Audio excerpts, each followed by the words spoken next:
guys, how many of you are feeding the birds? Maybe seasonally or year-round? Well, I think a lot of people have a bird feeder. It could be a hummingbird feeder or something to feed like the sparrows, the cardinals, the blue jays, and the purple finches. Anyway, how many of us actually are feeding the chipmunks and the squirrels though? Probably not many of us, because we don't really like the chipmunks and the squirrels at our feeder. But if you're feeding the chipmunks, I would suggest a whole head of sunflower. They love them. Okay, so that's actually what we're going to be painting today. So I found this picture on Pixabay, and it's of this cute little chipmunk eating a whole head of sunflower by itself. It's not sharing, and I had to paint it, and so I'm going to be sharing this with you. So let's talk about how to paint this chipmunk. My canvas is quite small. It's 6" by 9", which means I'm not going to be using very big brushes. In fact, I'm only using 4 brushes for this entire painting. 2 of them are my primary. So if you're looking for just 2 brushes to use, I would recommend the 1/4" flat. And then of course I always am using a nail brush, and it's a size 00 if you have to know, but I got the nail brush at the dollar store. And these 2 brushes, I painted almost everything on this canvas. So, okay, you know about the canvas, the brushes, and let's talk about the paints. I'm using a lot of paints on this one, but some of those paints I'm only using to blend out other colors. For example, I have a cobalt blue, and I'm not painting any cobalt blue on here by itself, but I'm using the cobalt blue to heighten the color of the phthalo green. And the same with the crimson. I'm not putting any red on here, but I'm using the crimson to make that nutty brown by mixing it in with other colors. So I don't need all of these colors per se, just for blending out other colors. Okay, so now let's talk about layer 1 of this. First of all, I gessoed the canvas, and then I transferred my picture, of course. And then for layer 1, it's just going to be blocking in the colors. And when I'm blocking in the colors, I'm going to block only in the petals and the leaves, nothing else. So for the first layer, I'm going to be using the titanium white, yellow ochre, permanent yellow green, phthalo green, and I believe that's all. I might have used a little bit of permanent orange, but I think I saved that for the second layer, just to heighten some of the colors. But anyway, these are my basic colors, and I'm using my flat brush, blending out a lot of those light colors, and then with the wide part of the brush, making it, you know, like the thick part of the petal, and then swooping it out. And I'm just ad-libbing. I kind of have an idea of where I'm going to be painting, but I just kind of spontaneously paint just because I want it not to be mechanical. I want it to feel free. But notice that all of the petals, they start kind of pointing inside, and then I can just, you know, swoop them out and swoop them in anywhere I want, as long as all of the petals are pointing to the center of that sunflower.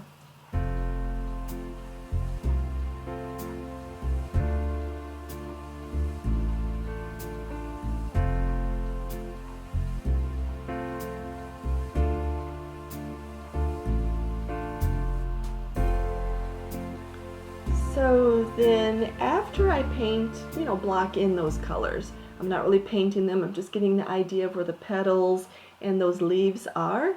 After I do that, now it's going to be the tedious time. It takes a lot of time for this, but I'm blending out a little of the bright aqua green, which actually is kind of like a sky blue, and white.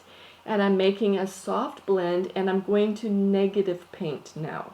Negative paint means I'm going to paint all around those petals that I painted, and I'm going to put in a soft blue background. Now it's not only going to be only a soft blue. I could have a little bit more blue in some areas, a little bit more white in some areas. I'm trying to vary that, but I'm trying to make a contrast against those yellow and green petals, because that's going to be a kind of music to the eyes. So this takes a little bit of time, and I do one layer like that, and then I will come in and after that layer dries, I will do a second layer. And if you really want a fine painting, when you're maybe later on in the painting, you can say that you do need another layer in some areas, and you can do that. But it's these layers of color that build up the painting. And I think the secret that everybody needs to know is the first layer is only covering the canvas, and you're still going to have bits of canvas appearing through that first layer. It's the second layer that's actually the color. You're using the color from underneath, you're putting glazes on, but it's that second layer that is actually making the picture more beautiful.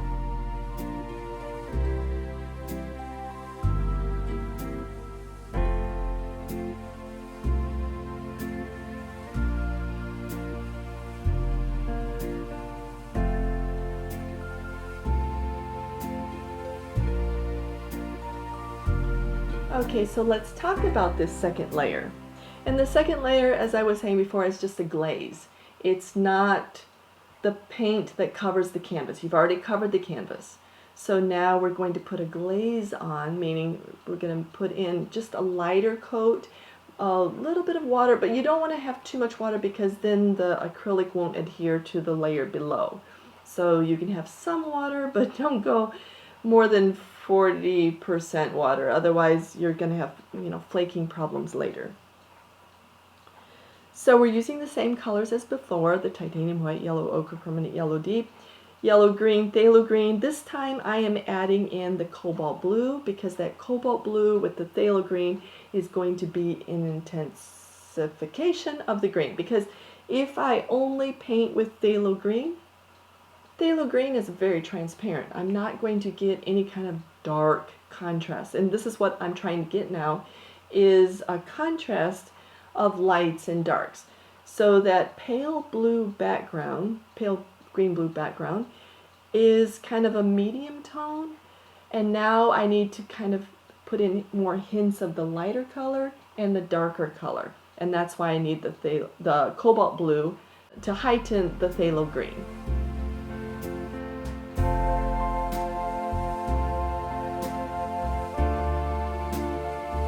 Now I'm using two methods when I am glazing on these petals and these leaves.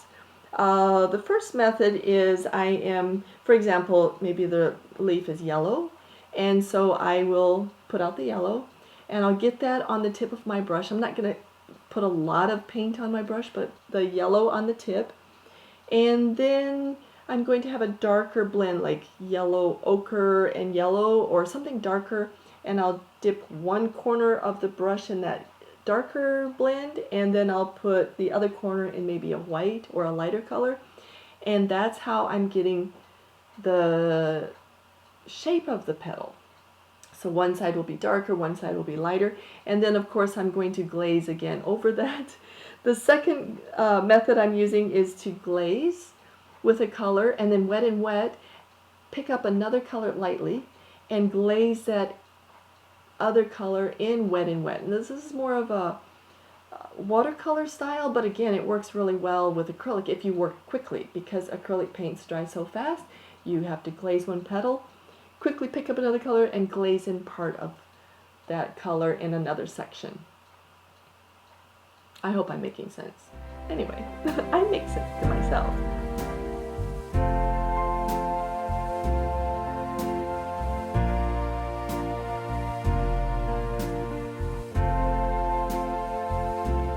I think it's time now to paint our sunflower and the center part of the sunflower.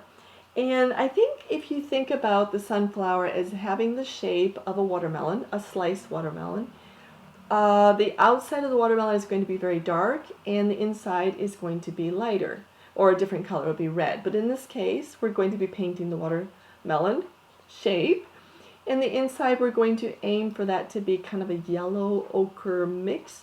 We are going to be using a dirty brush to paint that center. But we'll start with the darkest colors on the outside and then gradually go into the inside with yellow ochre. So the darker colors is going to have phthalo green, cobalt blue, and we might mix in a little bit of crimson to darken that, maybe a little bit of permanent orange to get a dark blend. However you can get your dark blends, put that on the outside.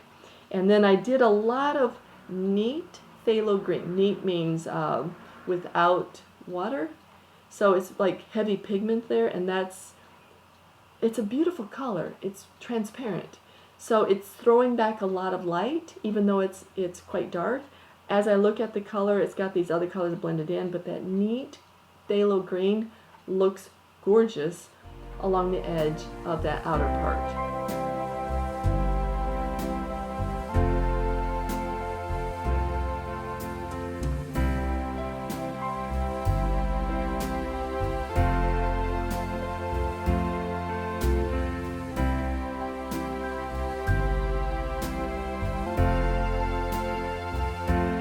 I got the center of the sunflower painted, I thought it really needed some more, you know, like a separation between those petals and the center. It's just too, this is one part, that's another part. So I painted in some of the petals, some small leaves to separate the center of the sunflower and the petals. And I just ad-libbed, you know, one leaf will curl one way and another leaf will curl another. And I'm using mostly phthalo green and cobalt to get the dark green of those little leaves. And I'm putting a bit of permanent yellow green along the top. So it's like the reflection of the light is playing on the top of those leaves. And now it's time to paint our darling little chipmunk. And it took me a while to paint this chipmunk because you have to think about the colors and blending the colors. And this is when I'm using my permanent orange, my crimson, along with the yellow ochre, the permanent yellow light, and my phthalo green. And that phthalo green is what kind of muddies the color a bit, and that's how I'm getting some of the softer browns. I had to use the crimson for the dark browns, the nuttier browns.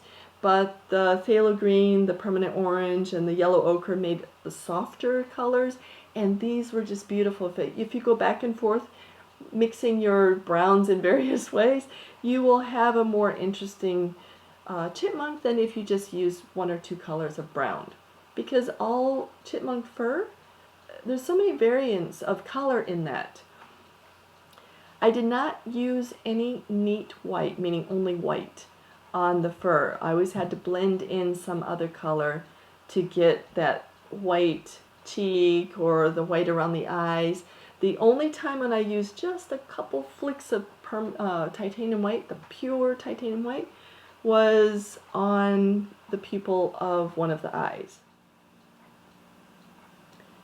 So before I could finalize on my painting and say it was actually done, I went over the painting again and I looked for some areas that I needed to pop in a little more contrast. For example, on the top of some petals, I lightened the color a little bit, or at the lower part of the petal, I darkened the color.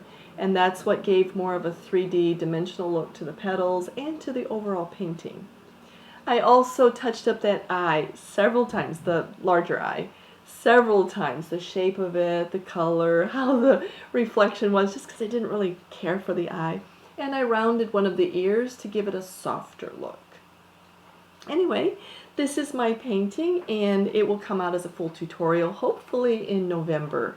So I'm hoping to reopen my Patreon and be teaching animal painting in both watercolor and acrylic. And if you're interested, you can check it out. Also, if you're interested, I noticed that I'm really particularly fond of greens and blues. I have a lot of animal paintings in those colors, and if you would like to check them out, I have a green macaw, green heron, a forest fox, which is really similar in color to this, green lizard, a leopard. So I will have the links below, and if any of them are your favorite animals, maybe you would like to check it out.